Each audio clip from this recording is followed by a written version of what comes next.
তো জানি না আল্লাহ আমাদের প্রতি রহম করবেন কিনা, কিন্তু আমরা সম্ভবত তৃতীয় বিশ্বযুদ্ধের দিকে ধাবিত হচ্ছি।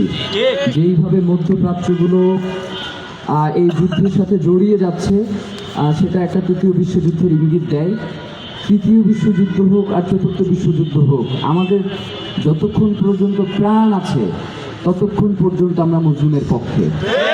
কোনোভাবেই মার্কিন এবং ইসরায়েলের যেই ন্যাক্কারজনক হামলা, এইটার পক্ষে যারা মত উৎপাদন করবার চেষ্টা করবে বাংলাদেশে বসে, আমরা তাদেরকে রুখে দিব। ইদানিং ফেসবুকে আমরা খুব সুশীল আলাপ শুনতে পাই, ইরানের তো এত ক্ষমতা নাই, সে কেন এই হামলার মধ্যে অংশগ্রহণ করলো? তোর তো থাপড়ায় তার ফালাই দেওয়া উচিত বেটা, তুই ইরানের সক্ষমতা নাই, তুই তো কাপুরুষ, এই জন্য কি আমরাও কি কাপুরুষ হয়ে বসে থাকবো? আমাদেরকে অবশ্যই মজলুমের পক্ষে দাঁড়াইতে পারতে হবে, জালেমের বিরুদ্ধাচরণ আমাদেরকে করতেই হবে। ফিলিস্তিনের ধ্বংসস্তূপে বসে এই রমজানের দিনে তারা কোমল পানীয়র বোতলগুলো কেটে রমজানের উৎসব পালন করতেছে। আর বাংলাদেশে যখন আমরা রমজানকে উৎসব হিসেবে পালন করতে চাই, তখন একজন দাড়ি টুপিওয়ালাগুলো আমাদেরকে বেদাত বলে, ও তো থাপড়ে ফেলা দেওয়া উচিত।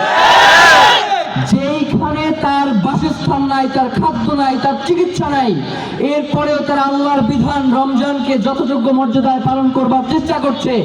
আর বাংলাদেশে বসে কিছু সুশীল, কিছু বেদাত নিয়ে এসে আমাদের মুসলমানের উৎসবগুলোকে নাই করে দেওয়ার চেষ্টা করছে। আমরা আপনাদেরকে বলতে চাই, 1983 সালে শুরু হওয়া সংস্কৃতিকে আপনারা 1000 বছরের সংস্কৃতি বলে এস্টাবলিশ করবার চেষ্টা করেন। এই বাংলাদেশের কৃষক কোনোদিন ইলিশ মাছ পান্তা ভাত খেয়ে এরপরে খেতে কাজ করতে যায় নাই।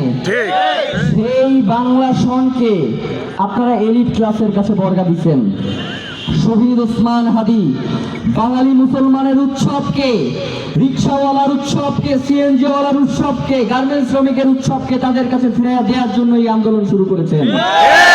সুতরাং আমরা যতদিন পর্যন্ত বেঁচে আছি, যতদিন পর্যন্ত বাংলাদেশে এই জুলাই জনতা বেঁচে আছে, ততদিন পর্যন্ত আমাদের দেহে প্রাণ থাকতে আমরা বাংলাদেশে কোনো ফ্যাসিবাদ কায়েম হইতে দিব না। আমরা আমাদের পক্ষ থেকে চেষ্টা করব যাতে বাংলাদেশে কোনোভাবেই ফ্যাসিবাদ কায়েম না হয়।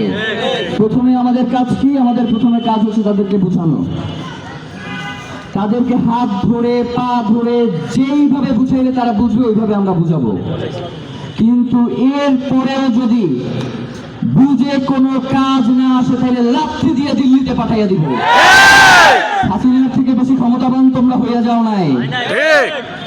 এই উত্তরাতি হাসিনার অনেক গুন্ডা পান্ডা অনেক আক্রমণ করছে, আমাদের ভাইদেরকে শহীদ করছে। তাদেরকে এখন খুঁজে পান? তাদেরকে কি এখন দেখা যায়? নতুন করে বিভিন্ন জায়গায় বর্তমান সরকারের মদদে তারা বিভিন্ন জায়গায় আওয়ামী লীগের অফিসগুলো খুলবার চেষ্টা করছে।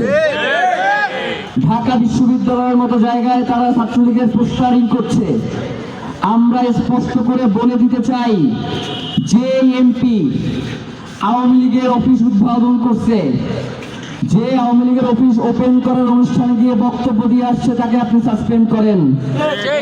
এই দেশে আপনি যত বড় রাজনৈতিক দলই হন না কেন, আপনি যদি আওয়ামী লীগের হাত ধরেন, তাহলে আমরা আপনার হাত ছেড়ে দিব। জুলাই জনতা রাজপথে নেমা একবার শিখে গেছে, তারা রক্ত দিতে শিখে গেছে। এখন আর হাসিনারই ভয় পায় না, তারা তো অন্য কাউরে ভয় পাওয়ার দরকার নাই। আপনারা দীর্ঘ 17 বছর জুলুম নির্যাতনের শিকার হয়েছেন, এই জনতাও বিভিন্নভাবে জুলুম নির্যাতনের শিকার হয়েছে। একজন মুসলিম যদি জালেম হইয়া ওঠে, তাহলে আল্লাহ তার গায়বী মদদে তাকে ধ্বংস করে দেয়। আমরা কোনোভাবেই চাই না যে আপনারা ধ্বংস হয়ে যান। আমরা চাই বাংলাদেশে শহীদ প্রেসিডেন্ট জিয়াউর রহমান এবং আপসহীন নেত্রী বেগম খালেদা জিয়া যেই রাজনীতি করে গেছেন, বাংলাদেশের মানুষের জন্য তাদের যে বুক ভরা টান ছিল, আমরা আপনাদের মধ্যেও সেই ছায়া দেখতে চাই। আমরা কোনোভাবেই হাসিনার ছায়া আপনাদের মধ্যে দেখতে চাই না। কিন্তু দুঃখজনক হলেও আমরা বিভিন্ন জায়গায় দেখতে পাই, যখন আওয়ামী লীগের লোকজনকে গ্রেফতার করা হয়, তখন আপনাদের দলের লোকজন গিয়ে থানা ঘেরাও করে তাদেরকে ছাড়াইয়ে নিয়ে আসেন। যদি আপনারা এই ধরনের কার্যক্রমগুলো অব্যাহত রাখেন, আপনারা যদি আরেকটা ফ্যাসিবাদী আমল প্রতিষ্ঠা করবার চেষ্টা করেন, তাহলে আমাদেরকে অবশ্যই একটা জুলাইয়ের প্রস্তুতি গ্রহণ করতে হবে। হয় জুলাই থাকবে, না হয় ফ্যাসিবাদ থাকবে, এর মাঝখানে কোনো আপোষের কোনো রূপরেখা নাই। আমরা বাংলাদেশে যদি কেউ মনে করে থাকেন যে শুধুমাত্র রাজনৈতিক দলগুলো জুলাইয়ের স্টেক হোল্ডার, তাহলে আপনারা ভুল করছেন। এই জুলাইয়ের সময় আমরা যারা আন্দোলন করেছি, আমরা কিন্তু কোনো দল মত দেখে আন্দোলন করি নাই। আমাদের কাছে মনে হয়েছে হাসিনা তিনি বাংলাদেশের মানুষের উপর নির্যাতন করছে, নিপীড়ন করছে, গুম করছে, খুন করছে, হত্যা করছে। তাকে অবশ্যই আমাদের মানবিক জায়গা থেকে তাকে ঠেকানো দরকার, জনগণের মজলুমের পক্ষ অবলম্বন করা দরকার। আমরা সেই জায়গা থেকে রাজপথে নেমেছিলাম। সুতরাং যদি কেউ এই জুলাই যাদেরকে ক্ষমতায় বসিয়েছে, তারা যদি জুলাইয়ের মর্যাদা সংসদে গিয়ে রক্ষা করতে না পারেন, জুলাইয়ের ব্যাপারে মিন করে কথা বলেন, তাহলে রাজপথ কিন্তু আপনাদের বিরুদ্ধে আচরণ করবে। কিন্তু অমুক ভাই জুলাইয়ের অমুক আন্দোলনকারী আমরা কিন্তু চিনব না। আর আরেকটা কথা ভাইয়েরা স্পষ্ট করে বলি, এই যে সারা দেশে ধর্ষণগুলো হচ্ছে, এই ধর্ষণগুলো খুঁজতে গেলেই আমরা দেখি যে একটা নির্দিষ্ট দলের লোকজন এই ধর্ষণের সাথে জড়িত রয়েছে।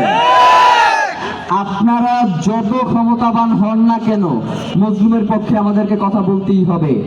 শহীদ ওসমান হাদিকে হত্যা করার মধ্য দিয়ে আপনারা যদি মনে করেন বাংলাদেশের মানুষের পক্ষে কথা বলবার কেউ নাই, তাহলে এইখানের এই মানুষগুলোকে এসে দেখে যান যে তারা শুধুমাত্র এক একজন শহীদ ওসমান হাদির হয়ে কথা বলবার জন্য এখানে দাঁড়িয়ে আছে।